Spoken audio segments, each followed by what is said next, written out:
हम AIPMT 2005 का question discuss कर रहे हैं। मतलब ये नीट का ही एग्जाम हुआ करता था, पहले AIPMT बोलते थे। तो इसमें क्वेश्चन नंबर 43 देख रहे हैं। क्वेश्चन नंबर 43 में क्या बोला गया है हमसे? क्वेश्चन नंबर 43 में हमसे बोला गया है, as per the diagram a point charge plus Q is place at the origin, work done in taking another point charge minus Q from point A to point another point B along the same straight path. ठीक है, यहाँ पर हमें A point के coordinate 0, a है और B point के a, 0 है। देखो सिचुएशन क्या है कि यहाँ पर ये एक्स एक्सिस है, यहाँ पर ये हमारा वाई एक्सिस है, यहाँ पर कोई पॉइंट है ए पॉइंट। ठीक है, इसको यहाँ ए पॉइंट से कहाँ शिफ्ट कर रहे हैं? बी पॉइंट पे शिफ्ट कर रहे हैं। ठीक है, यहाँ पर जो चार्ज है वो प्लस क्यू है और यहाँ पर ये जो डिस्टेंस है वो, ठीक है, ए पॉइंट के कोऑर्डिनेट जो है वो 0, a है और बी पॉइंट के कोऑर्डिनेट a, 0 है। मतलब ए पॉइंट के कोऑर्डिनेट 0, a का मतलब ये है कि एक्स एक्सिस पे 0, वाई पे ए डिस्टेंस कवर कर रहा है और यहाँ a, 0 का मतलब है एक्स एक्सिस पे ए डिस्टेंस कवर कर रहा है, वाई एक्सिस पे 0 है। ओके, यहाँ पर हमें ये कोऑर्डिनेट्स गिवन है। हमसे पूछा गया है वर्क डन कितना होगा इस पोजीशन ए से पोजीशन बी तक किसी चार्ज को ले जाने में।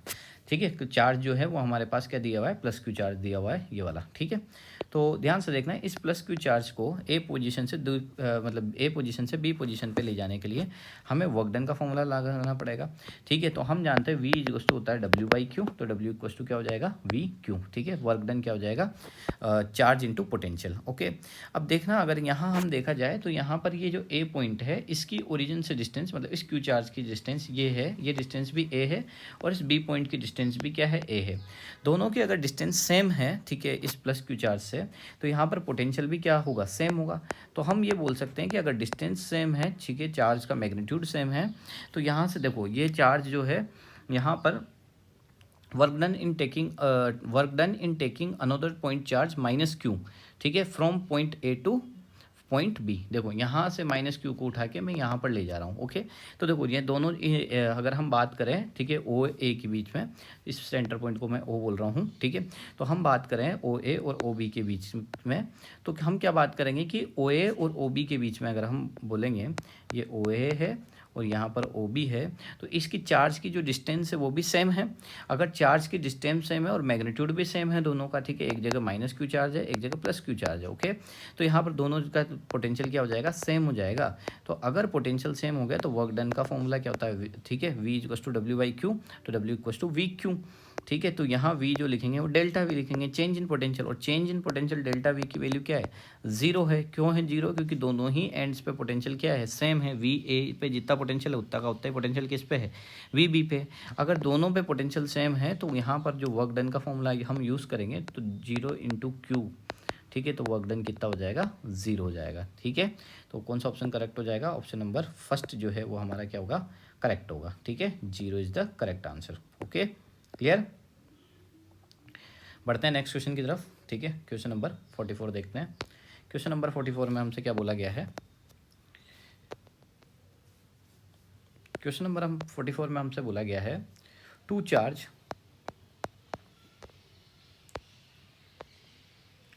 Q1 and Q2 are place 30 centimetre apart. देखो दो चार्जेस हैं, ये Q1 and Q2 are 30 centimetre apart as shown in the figure. The third charge Q3 is moved along the arc of the circle of radius 40 centimeter from C to D. ठीक है, the change in the potential energy of the system is Q3 4 pi epsilon naught K where K is okay। तो देखो situation क्या given है, situation को पहले मैं draw कर लेता हूँ ताकि उससे अच्छे से क्लियर हो जाएगा कि यहाँ पर A पॉइंट है, ठीक है, और यहाँ पर क्या है? B पॉइंट है। ठीक है, यहाँ पर जो चार्ज है वो Q1 है, यहाँ B पॉइंट पे चार्ज जो है वो क्या है? Q2 है।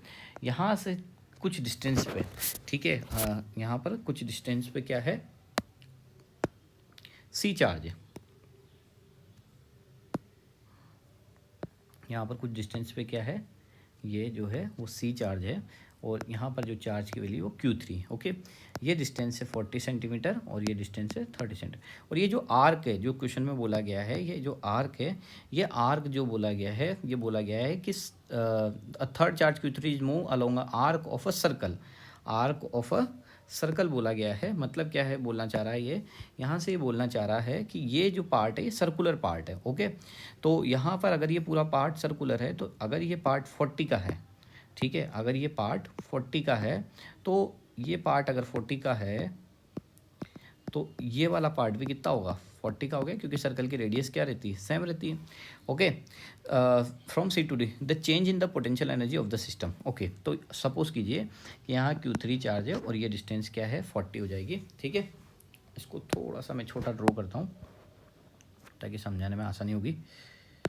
ओके, ये Q3 30 है और ये पार्ट यहाँ से यहाँ तक। ठीक है, ये कौन सा पॉइंट हो गया हमारा, डी पॉइंट है। यहाँ से ये डिस्टेंस कितनी है 40, तो ये वाली डिस्टेंस भी कितनी है हमारी इधर 40 है। ओके, क्लियर, ये दोनों डिस्टेंस क्या है 40 है। और इस तरीके से हम चार्ज को कहाँ पर मूव करा रहे हैं, यहाँ से जो चार्ज को है इसको सर्कुलर पाथ में हम मूव कराते हुए कहाँ लेके आ रहे हैं, डी पॉइंट पे लेके आ रहे हैं। ठीक है, इस तरीके से ये पार्ट जो है वो डी पॉइंट पे कनेक्ट हो रहा है। ओके, और ये पार्ट जो है ये सर्कुलर फॉर्म में, ये कैसा है, सर्कुलर फॉर्म में, ऐसा क्वेश्चन में गिवन है। ओके, तो देखते हैं यहाँ पर सबसे पहले अपन चेक कर लेते हैं यहाँ पर पोटेंशियल की वैल्यू। ओके, तो हम दोनों पॉइंट्स पे हमें वर्क डन निकालना है, वर्क डन है। तो वर्क डन निकालना, तो वर्क डन का फॉर्मूला क्या होता है, V इक्वस टू होता है हमारा W/Q। तो W इक्वस टू क्या हो जाएगा, V इंटू क्यू, है ना। यहाँ V क्या लिखेंगे, delta V, change in potential. Okay, और ये तो ये फॉर्मूला है। एक जो निकालने का फॉर्मूला होता है हमारा वर्क डन का, वो होता है UF minus UI, change in potential energy. ठीक है, फाइनल पोटेंशियल एनर्जी। तो यहाँ पर ये वाला फॉर्मूला यूज़ में नहीं होगा। ठीक है, यहाँ पर हम फॉर्मूला यूज़ में लेंगे चेंज इन पोटेंशियल एनर्जी। ठीक है, क्योंकि इसमें पोटेंशियल एनर्जी के बारे में change in potential energy of the system. तो change in potential energy of the system निकालने के लिए हम जो फॉर्मूला है वो हम UF माइनस UI यूज़ में लेंगे। ओके, तो मैं इस फॉर्मूले को मैं यहाँ लिख देता हूँ। ठीक है, वर्क डन का फॉर्मूला UF माइनस UI। ठीक है, तो सबसे पहले तो अपन UI पता कर लेते हैं, initial potential energy. Okay, UI क्या है, इनिशियल पोटेंशियल एनर्जी। तो इनिशियल पोटेंशियल एनर्जी की बात करें तो यहाँ पर जो चार्ज है वो Q1 है। तो हर एक चार्ज की वजह से हम पोटेंशियल लिखते हैं, तो यहाँ पर लिखेंगे K Q1। ठीक है, सी पॉइंट पे जो है वो Q3 चार्ज है, तो K Q1 Q3। ठीक है, पोटेंशियल का फॉर्मूला होता है, ठीक है, किसी को नहीं पता तो KQ/R। ओके, Q चार्ज होता है यहाँ पर। ठीक है, के अगर दो चार्जेस के बीच में बात कर रहे हैं, ठीक है, तो यहाँ पर हमने लिख दिया KQ/K Q1 Q3। ओके, तो KQ1 Q3 बाई यहाँ पर कितना हो जाएगा, यहाँ पर KQ1 Q3 by 40, KQ1 Q3 by 40 हो जाएगा। ऐसे कैसे अगर अपन बात करें तो यहाँ पर अपन बात करेंगे, ठीक है, किसके बारे में, Q1 Q3 के बाद हम बात कर लेंगे किसके, Q1 Q2 के बारे में बात कर लेता है। तो KQ1 Q2 बाई 30। और यहाँ से ही अगर हम बात करें तो KQ1 डी पॉइंट पे कौन सा चार्ज था, ठीक है, डी पॉइंट पे Q3 मूव करेगा। तो इनिशियल कंडीशन में बात कर रहे हैं अभी हम। तो यहाँ पर हमने Q1 Q3 के बारे में बात कर ली AC के बीच में। ठीक है, Q1 Q2 के बारे में बात कर ली, B के बारे में बात कर ली। ठीक है, अब हमें बात करनी है, ठीक है, Q1 Q3 हो चुका है, Q1 Q2 हो चुका है, अब Q2 Q3 के बारे में बात करनी, मतलब हमें बात करनी है यहाँ पर, ठीक है, Q1 Q2 के बारे में, मतलब Q1 Q2 ऐसे ये। तो देखिएगा, अगर हम Q1 Q2 के बारे में बात करनी तो यहाँ पर Q1 Q2 लिखेंगे अपन। ठीक है, पर देखो उससे पहले हमें डिस्टेंस R की ज़रूरत पड़ेगी। तो सपोज़ कि ये डिस्टेंस 30 है और ये 40 है। अगर ये डिस्टेंस 30 है और ये 40 है तो ऑब्वियसली बात है पाइथागोरस अगर यूज़ करोगे तो यहाँ पर ये कितनी मिल जाएगी अपने को, 50 सेंटीमीटर मिल जाएगी। ओके, पाइथागोरस की हेल्प से। ठीक है, हाइपोटेनस का स्क्वायर इक्वल टू परपेंडिकुलर का स्क्वायर प्लस बेस का स्क्वायर। तो यहाँ से जो है हम यूज़ कर लेंगे Q1, ठीक है, Q2 Q3 और दोनों के बीच की डिस्टेंस कितनी हो जाएगी, 50 सेंटीमीटर। अभी मैं यूनिट्स में चेंज नहीं कर रहा हूँ, सेंटीमीटर को मीटर में मैं लास्ट में कन्वर्ट कर लूँगा। ओके, ये मेरी काई की वैल्यू है, ये जो है ये इनिशियल पोटेंशियल एनर्जी। अब ऐसे कैसे मुझे किसकी निकालनी है, फाइनल पोटेंशियल एनर्जी निकालनी है। तो फाइनल पोटेंशियल एनर्जी निकालने के लिए मैं क्या करूँगा, यही चार्ज जो है पहले सीट पे था, अब यही चार्ज जो है वो मेरा कहाँ पहुँच जाएगा, डी पे पहुँच जाएगा। तो डी पे अगर मेरा चार्ज पहुंच चुका है तो मैं यहाँ मेंशन कर देता हूँ कि ये जो चार्ज था Q3 अब कहाँ आ चुका है, डी पे आ चुका है। मतलब अगर हम इसके लिए नया डायग्राम बनाना चाहें तो नई सिचुएशन इस तरीके से होगी कि यहाँ पर A पॉइंट है, यहाँ पर B पॉइंट है, और ये जो तीसरा वाला जो था चार्ज वो Q3 वो यहाँ आ चुका है, Q2 यहाँ है, Q1 यहाँ है।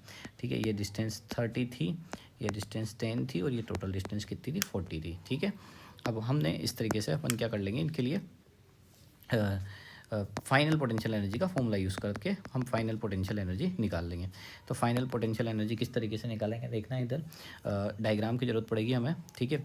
तो सबसे पहले अपन इस डायग्राम से बनाते हैं, तो के Q1 Q2 बाई डिस्टेंस 30, फिर ऐसे ही के, ठीक है, Q1 Q3 बाई 40 प्लस के Q2 Q3 बाई 10, ठीक है, ये तीनों के बीच में लिख लिए। अब मुझे क्या करना है, वर्क डन निकालना है, और वर्क डन का फॉर्मूला क्या होता है, मुझे वर्क डन निकालना है, तो वर्क डन का फॉर्मूला होता है UF माइनस UI, ठीक है। मुझे इस UF और UI की वैल्यू की ज़रूरत पड़ेगी। तो ध्यान से देखना, ये UF है और ये UI है। जब हम UF माइनस UI करेंगे तो UI के साइन चेंज हो जाएंगे। तो साइन चेंज देखो, एक यहाँ माइनस हो जाएगा, यहाँ माइनस हो जाएगा, यहाँ माइनस हो जाएगा, UF, ठीक है। और ये UF की वैल्यू है। अगर ये UF की वैल्यू है हमारे पास, ठीक है, तो यहाँ से देखिए UF की वैल्यू ये है हमारे पास।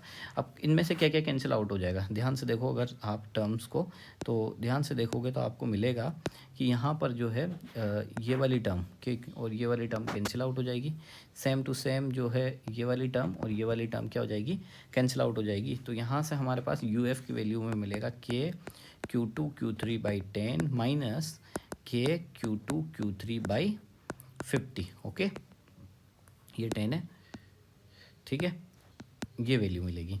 तो यहाँ से हम क्या कर सकते हैं, कुछ कॉमन ले सकते हैं। तो हमने यहाँ से सपोज करो के कॉमन ले लिया, जैसे ही हम के Q2 Q3 पूरा कॉमन आ जाएगा, तो यहाँ से हो जाएगा 1/10 माइनस 1/50। ओके, देखो सेंटीमीटर में था, मीटर में कन्वर्ट कर लेते हैं। तो सेंटीमीटर को मीटर में कन्वर्ट करोगे तो अपॉन में 100 लगाओगे, यहाँ सपोज करो आप 100 लगाओगे, यहाँ पे 100, तो ऊपर ट्रांसफ़र हो जाएगा, ठीक है। तो उसको मैं ऊपर ट्रांसफ़र करके कॉमन ले लेता हूँ उसे, ठीक है। तो यहाँ से क्या है, हम इसे कॉमन लेंगे, तो वर्क डन इक्वल्स टू के Q2 Q3, और ये साथ में 100 कॉमन आएगा। ये 100 कैसे आया, ऊपर ट्रांसफ़र होगा, यहाँ भी 100 होगा, यहाँ भी 100 होगा, उससे कॉमन ले लिया, ओके। तो यहाँ एलसीएम ले लेता हूँ, तो यहाँ 50 जो है एलसीएम आ जाएगा, तो यहाँ 5 और यहाँ पर कितना हो जाएगा 1, ओके। ये वैल्यूज़ यहाँ पर चल रही है हमारी वर्क डन की। तो वर्क डन इक्वल्स टू के Q2 Q3 into 100, okay. 5 minus 1 4/50, 50 से ये कितनी बार 2 टाइम्स, तो वर्क डन की वैल्यू हो जाएगी के Q2 Q3, ठीक है, इंटू 8। तो यहाँ से वर्क डन की वैल्यू क्या लिख सकते हैं, 8 के Q2 Q3, ओके। अब इस के को भी क्या करते हैं अपन, 1/4πε0 की फॉर्म में लिख लेते हैं। तो के की वैल्यू हम जानते हैं 1/4πε0 Q2 Q3, ठीक है। अब यहाँ से क्या है, हमें कंपेरिजन करना है इस, ठीक है, चेंज इन पोटेंशियल एनर्जी का, ठीक है। If the change in the potential energy, change in the potential energy work done होता है। तो यहाँ पर देखो वर्क डन की वैल्यू आ रही, देखो Q3/4πε0, Q3/4πε0 यहाँ पर है, तो यहाँ साथ में मल्टीप्लाई में 8Q2 होगा, ठीक है। तो हमसे पूछा था कि साथ में क्या आना चाहिए, तो यहाँ के है, के की जगह क्या रिप्लेस होना चाहिए, तो के की जगह रिप्लेस कर पा रहे हैं, तो क्या आ पा रहा है 8Q2। तो यहाँ से जो चेक करें, तो यहाँ से हमारे पास जो है ऑप्शन नंबर जो है फर्स्ट क्या हो जाएगा, करेक्ट हो जाएगा 8Q2 वाला, ओके। तो correct answer is 8Q2, okay.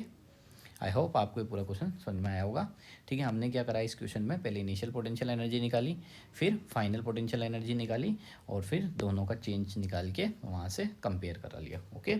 बढ़ते हैं नेक्स्ट क्वेश्चन की तरफ, ठीक है। ये हमारा क्वेश्चन नंबर 45 होगा। क्वेश्चन नंबर 45 क्या बोलता है, ओके। तो क्वेश्चन नंबर 45 में हमसे बोला गया है which of the following is true, ठीक है। कंडीशन क्या क्या है, for a point charge the electrostatic potential varies as 1/r, ठीक है, बात सही है, ठीक है। जो पोटेंशियल एनर्जी होती है उसका फॉर्मूला क्या होता है, KQ/r, तो यहाँ पर जो है वेरीज विद 1/r, सही है। For a dipole the potential depends on the position vector and dipole moment vector, for a dipole the potential depends on the position vector, ठीक है। ये भी बात भी कि जो डाइपोल होता है वो वेक्टर क्वांटिटी है, और वो किस पे डिपेंड करती है, पोजीशन पे डिपेंड करती है, ठीक है। तो सेकंड वाला स्टेटमेंट भी क्या है, सही है। The electric dipole potential versus varies as 1/r at a large distance, ये गलत है। एक्चुअली में क्या होता है कि जब भी कभी कोई डाइपोल लार्ज डिस्टेंस पे वेरी करता है तो वो 1/r² की फॉर्म में वेरी करता है, ठीक है। वहाँ पर जो एक्सप्रेशन है उसमें 1/r² आता है। तो कौन सा ट्रू पूछा गया था, तो ये ट्रू में क्या हो जाएगा, ऑप्शन नंबर 3 करेक्ट हो जाएगा, ठीक है। For a point charge the electric field varies versus 1/r, ये भी बात सही है। तो कौन सा नॉट ट्रू पूछा गया था हमसे, ठीक है, कौन सा नहीं सही नहीं है, नॉट ट्रू। तो जो थर्ड वाला पॉइंट है वो सही नहीं है, क्योंकि वहाँ पर क्या होता है 1/r² आता है, ठीक है। आई होप आपको ये सभी क्वेश्चन समझ में आए होंगे। Thank you.